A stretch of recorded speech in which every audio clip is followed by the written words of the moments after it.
আসসালামু আলাইকুম এভরিওয়ান। আজকে আপনার সাথে শেয়ার করব ছাদ বাগান পার্ট 2 এর ভ্লগ ভিডিও। সেই স্মৃতিময় ছাদ বাগান যার ভিডিও গতদিন দেখিয়েছিলাম।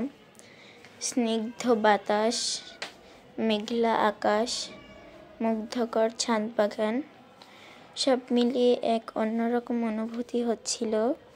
তো নাফিয়ার নানুর বাসার মাঝখানে এই যে করিডোর ছিল, করিডোরের মাঝখানে এক জালালি দম্পতি ঝড়ের কবলে আটকে গিয়েছিল। তারপর এই পাশে পাতাবাহার গাছ ছিল। এখানে বিভিন্ন ধরনের পাতাবাহার ছিল, যেমন English EV, money plant, snake plant, এছাড়াও প্যারাডেন্ড্রন, আরও অনেক ধরনের পাতাবাহার গাছ ছিল যেগুলোর নাম আমি জানিও না।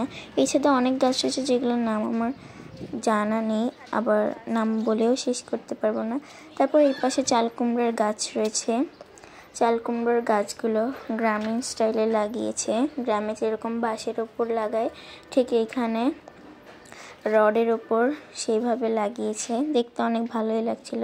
তারপর এই পাশে ছোট্ট একটা কিউট নয়নতারা ফুলের গাছ ছিল। নয়নতারা ফুলগুলো আমার কাছে দেখতে অনেক ভালো লাগে এগুলো। তারপর এই পাশে ছিল একটি পুদিনা পাতার গাছ। পুদিনা পাতা অনেক উপকারী শরীরের জন্য। তারপর এই পাশে আরও একটি পিলারে ছিল ঘাস ফুল এর গাছ।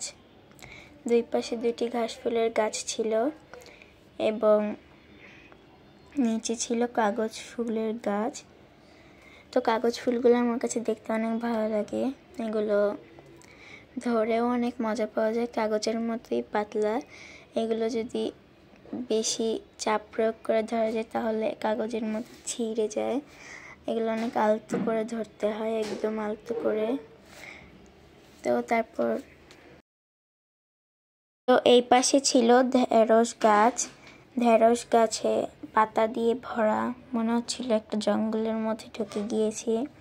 তো ঢেঁড়স গাছে অনেক ঢেঁড়সই ধরেছিল যেগুলো পাতার মাঝখানে লুকিয়েছিল। আমার সাথে একটা ঢেঁড়স লুকোচুরি খেলছিল সেদিনকার পেয়ারার মতো, কিন্তু আমি তো তাকে দেখে ফেলেছি।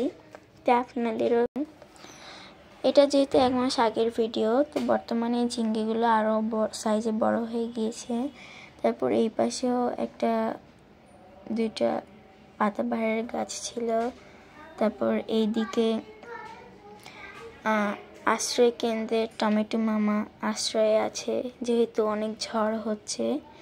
টমেটো মামার গাছে অনেক ফলও হয়েছে, অনেকগুলো টমেটো ধরেছে এই গাছটায়। টমেটোগুলো আগে যেহেতু 1 মাস আগের ভিডিও, তাই বর্তমানে এগুলো অনেক বড়ই ছিল। তারপর এই পাশে 2 বন্ধু বান্ধবী ছিল, একজন পাতাবাহার আর একজন নয়নতারা। তারপর এই পাশে ছোট টবে টমেটোর চারা লাগিয়েছে। টমেটোর গাছগুলো যেহেতু অনেক দিকে ছড়িয়ে যায়, সেই জন্য এখানে পাতলা পাটকাঠি এবং তার কাটা দিয়ে এটিকে বাউন্ডারি দিয়ে রেখেছে, যাতে এর পাতাগুলো অন্যদিকে ছড়িয়ে না যায়, গাছটি এর সীমানার ভিতর বড় হতে পারে। এটাও আমার কাছে অনেক ভালো লেগেছে। ছাদটা অনেক সুন্দর ছিল। তো আজকের ভিডিওটি এই পর্যন্ত।